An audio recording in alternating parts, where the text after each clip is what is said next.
What is going on, guys? I am here to bring you the best Season 4 settings for Warzone and Rebirth Island Ranked. Let's get right into it. And starting off with our controller settings, I'm going to be showing you guys what exactly I play on, and obviously just kind of going through these. These are probably the more important settings for you controller players, especially if you're playing ranked play. But for me, I play on tactical button layout, and then I play on flipped, so I shoot with R1 and L1. I play on a PS4 controller right now. That's why I play on flipped. I personally just think it's more comfortable. And then I do have controller vibration on, but I do have the rumbles in my controller just taken out, so I actually play with no vibration. So realistically, I should turn that off. And then the fun part for controller settings is the dead zone inputs, and you can see right here the left stick minimum I have at 0. And the reason why you want that at 0 is because, so you can see right now, if I move my left stick, you can see the L on your screen kind of moving around. If I turn this off and I turn this all the way to, you know, 15 or 18 or whatever it is, and you got to go back to the test, basically what your dead zone is the threshold of when your controller actually starts kind of responding to the movement of the stick. So you can see here that red circle got a little bit wider. So now in order for me to get my left stick to actually activate, I'd have to push it all the way to there instead of when I had it at 0. And as soon as I touch it, it kind of just immediately goes. So I like having this the left stick minimum at 0 on my controller just because I want to be able to have that movement speed with automatic tactical sprint and all that stuff kind of activating right away. Of course, certain controllers are going to have stick drift, and depending on how new your controller is and stuff, so you might want to play anywhere from 0 to 5. I play on 0, but anywhere from 0 to 5, 6, or 7 is probably okay,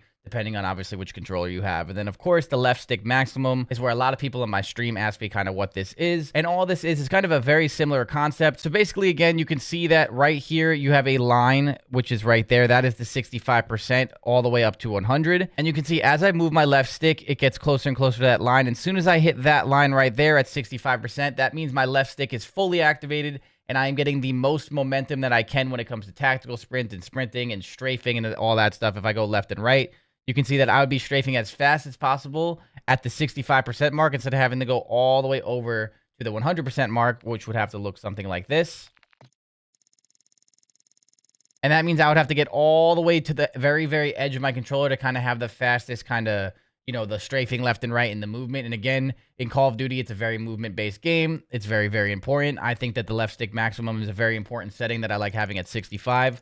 And now, depending on your controller, once again, it's going to be all controller dependent on whether or not your controller can handle 65. 65 is really, really pushing it. If that is too sensitive for your controller, I would recommend trying 75, 85, and so on and so forth until it feels comfortable for you. And then going over to the right stick minimum. Right now on the right stick minimum, I've been playing on 2. I used to play on 6 or 7, and some of the best aimers in the world play on 7 as well, including Celium himself. So just depending on your controller and what really just feels comfortable for you, I think the right stick minimum is very important for aim assist activation, and obviously having something that your controller is registering when you move that obviously right away. There are also people that can't handle such a sensitive right stick dead zone, and I would recommend playing on about 6, 7, 8, or 9. And just kind of seeing how, like, you know, what feels comfortable. You do not have to play on 2 to 0 on your right stick to be a good player. You can play on whatever is kind of your preference. This is just what I play on. I do not recommend touching your right stick max at all. And then the same thing for your triggers. You want those to activate as soon as you touch them. So 0, 0 for both of those. Moving on to the horizontal and vertical stick sensitivity. Most CDL pros, which are some of the best aimers in the world when it comes to Call of Duty, play on 6, 6 or 7, 7 with the ADS multiplier of 1. Of course, there is another thing that I do recommend for some players. If you want to play on something a little bit faster, we're playing a boots on the ground game, so most of your gunfights are obviously going to be on a horizontal surface, so you can get away with playing on a 10 or a 9, a pretty higher sensitivity, but keeping the vertical at 6. So basically when you're swiping your stick, it's going horizontally and you're kind of keeping it level on the obviously vertical way. So there's a couple things you can do with that. And then of course, if you want your horizontal stick sensitivity higher and you don't like it being that crazy when you're obviously aimed down the sight, you can turn the multiplier down to whatever you want. And for people that don't really understand this, to give you a simple explanation, if you times 6 times whatever your multiplier is, that's what you would get. So if you do 6 times 0.8, that would be your aim down sight sensitivity. So when you're aiming down your sight, it wouldn't be 6. It would be whatever the number is times the ADS multiplier. So if I played on 10 sensitivity, but I had 0.5 as my ADS multiplier, that means when I aim down my sight, I'd be aiming at 5, but when I'm playing from the hip and just swiping around from the hip, it would be at 10. So depending on whatever your comfortability is, you can get very, very kind of just, you know, crafty with how you want to do that. But overall, I like 661. I feel like it's my most consistent sensitivity right now that I play on. I do change it a lot because I do kind of get bored, but regardless, that's what I'm on right now. And then sensitivity multipliers, I don't touch any of these right there, but you can if you would like to. Tactical stance, I keep the same. Aim response curve type, I definitely recommend dynamic just because you can kind of be very, very snappy from the hip. And obviously your first movements are going to be starting from faster and then they're slowing down, which in general, I just feel like helps Call of Duty players a lot, especially with how aim assist works for controller players. So I recommend recommend dynamic. You can easily use standard as well. The one thing I don't recommend is probably linear, unless you're a very advanced player. But at the end of the day, a lot of this is all personal preference. But I play on dynamic. Most of the best players in the world also do the same thing. And then if you just keep going through this, I don't have anything too crazy here. My target aim assist is always going to be on because that's very important. Aim assist type default. And then ADS, aim assist, make sure you have that on, and everything else is pretty simple. Now let's move over to that gameplay. Gameplay are where some very important settings are. You can see we have automatic sprint, we have automatic tactical sprint. That is very important to have on when you are obviously running around. You want to be able to slide cancel and just not break your controller and spam that left stick. And I think this is probably one of the most important settings for most Warzone players, especially when you're trying to master your movement. If you're a really, really advanced player, you can definitely turn this off, and then you can just have single tap to run. And so all that really means is instead of having to double tap your left stick in to get that fully tactical sprint, you just have to tap it in once, which is kind of just consistent to older CODs. In general, the ATS is just a little bit easier to control your movement, and that's what I play on. And again, it's just very good for your controllers unless you want to be buying a lot of controllers and your controllers are breaking all the time.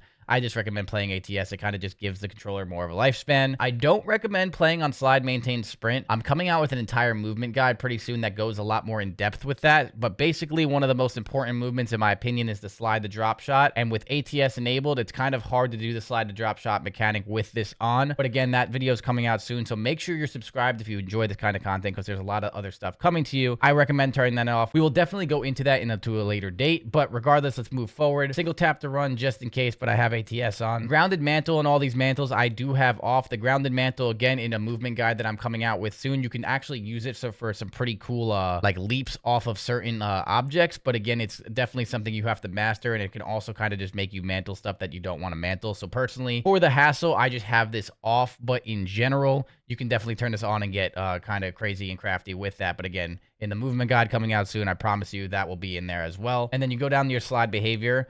For the more casual player, I would recommend slide only. It takes away that delay in the slide in general. It makes it feel a lot more fluent. But at the same time, if you're an advanced player, hybrid is really good because dolphin diving, especially on Resurgence, is very, very important for those parachute dives. And I just switched to hybrid 2 days ago. So again, I kind of go into depth with this in the movement guide as well. If you're someone that just wants to really work on their movement and their basic movement, you don't need to do the flashy dive parachute stuff. You don't really need to play on hybrid. You can easily play on slide only. I've had some of my best games on slide only. So again, whatever you prefer. I've been trying out hybrid just because I've been playing a lot of rank play and I'm trying to obviously have the best of the best settings. So I'd recommend getting used to that if you want to try and do something like that. And then you keep scrolling through this. None of this is too crazy.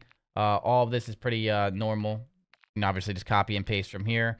Prioritize interact is nice to have. Armor plate apply all is definitely nice to have too. And then everything else is going to be pretty just normal stuff that shouldn't really have too much on your gameplay. And that wraps it up for your controller settings. Now let's move on to the easy stuff. A lot of you guys have probably have these settings already ready to go, but just in case, I'm going to run through these ones quick. This is something that I recommend copy and pasting.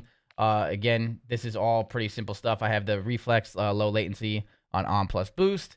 And then I have all of this just kind of like that. For the most part on this first section, it's not going to be too crazy. A lot of this depends on what monitor and setup you're playing on. Obviously, try to have your screen refresh rate at the highest that it possibly can be at. And then going to your quality, I play on Fidelity Cast. And then you show more, I have it at 90. It makes the game look a lot more sharp. And then the VRAM scale target, I have at 70. Ever since I've switched this to 70, I've been crashing a lot less.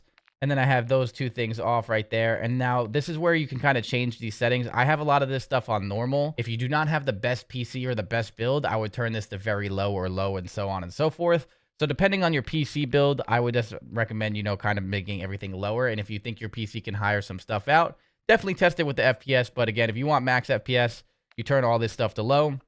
And you should be fine. And of course, if you have a better build, you can get away with some of the textures being a little bit more on the higher end or normal side. That is all the quality settings that you really need to know. And then here is the field of view. A lot of people have been talking about this. I play on 110 FOV. I've been at this for a pretty consistent amount of time now. I've tried to play on 120.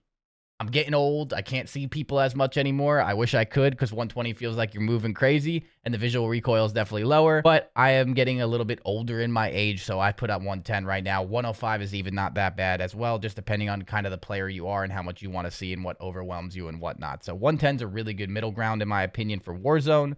And of course, if you're playing on multiplayer, I would recommend playing probably at 100 or 105. And then, of course, moving on to the ADS field of view, I play on affected. I don't recommend anyone playing on independent in Warzone, especially if you have a higher FOV. It's going to add a lot more visual recoil and make it harder to shoot. Most of you guys watching this are probably not playing Call of Duty for 15 hours a day. So if you want something just easier to shoot, I'd recommend playing on affected. Weapon field of view, I have it on wide. You can play on whatever you really want here. I know Celium has been trying to play on narrow, and again, that just doesn't really make it too crazy. I think the visual recoil is the best on wide, but most people play on wide, and again, that's something that you can kind of be personal preference on that as well. But third person field of view, we don't really play third person very often. Wide vehicle field of view is what I have on that. Turn off your motion blur, turn off your film grain, and make sure the first person camera movement is at least, this setting shouldn't even be in the game, but it's at 100% at default. Make sure that it is at least, because if it is not, your screen's going to be shaking everywhere and you're going to be missing a lot of shots because of that. Then moving on, we're going to have all of this stuff here. The inverted flashbang is pretty cool, but you don't really get flashed too much in Warzone.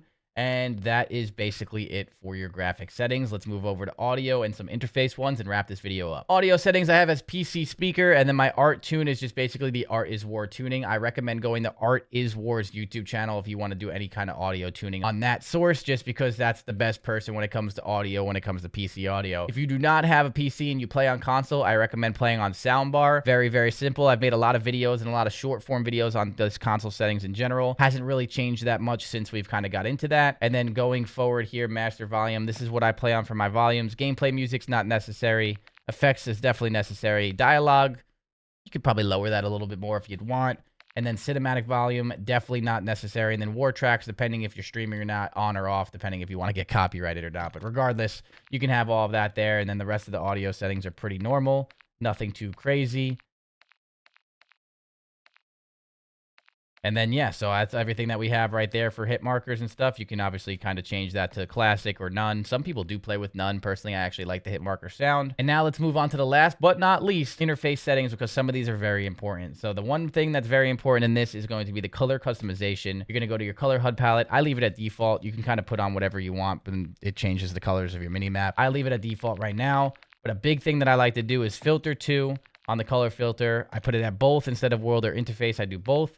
And then the world color, I put the intensity at 100%. This just makes your colors look a little bit more vibrant. And in my opinion, this game is kind of dull sometimes. So vibrant colors, it just makes me happy. So that's what I like to play on. And if you like the vibrant colors, definitely do that. And now these next couple settings are really important. The minimap shape, make it a square. Your minimap, make it your best friend. It's the #1 thing in Call of Duty multiplayer, Warzone. It does not matter. That is where you get all your information on when you were obviously looking to the left of your screen. On the top left, you want to be making sure you were looking at that minimap for red dots, where your teammates are, where they're looking, where the fight's going, where the circle's rotating, and everything that you really need. And a square minimap is bigger than a circle. So A, put that at square. Minimap rotation, I don't know how people play with this off. I personally absolutely need this on. But if you don't like it rotating with your dot or your arrow, then you don't have to do that. I think it's a lot easier to comprehend when it's on. And then your HUD bounds, for me personally, I bring these all the way in. And for the reason why is right here is where your minimap's going to be. If I had it all the way up here, it would be a longer stretch for me to take away my eyes from the center of the screen to look at the mini-map, get the information, and then come back to the center of the screen. And I want that to happen as quick as possible, because in Call of Duty, it's a game of milliseconds. So instead of having the reach up here, I like to just have it like right here, which is just going to be a little bit closer. So I recommend bringing the HUDs all the way in, and that is just something that a lot of really good players do. Again, personal preference at the end of the day, but I do think little things like that do really go a long way, especially when you're playing with a squad. It's just very nice to obviously have your eyes center on the screen as much as possible so you stay locked in. And then everything else here, I have static crosshairs here. You can turn this off and just have your center dot on if you really wanted to. The static crosshairs are good. The bobbing crosshairs are just a little bit confusing for me. Kind of just, you know, I don't know. Just kind of too much motion going on with the screen. And then everything else is pretty normal here. I think there's not going to be too much that you have to really worry about. And then, of course, you know, that's just your interface in general and anything that you need to do. So hopefully these settings did help you. If they did, like, comment, subscribe, and all that stuff. Enjoy your Season 4 gameplay, and I will see you guys all for more tips, tricks, funny videos, and guides, of course. Peace out, guys.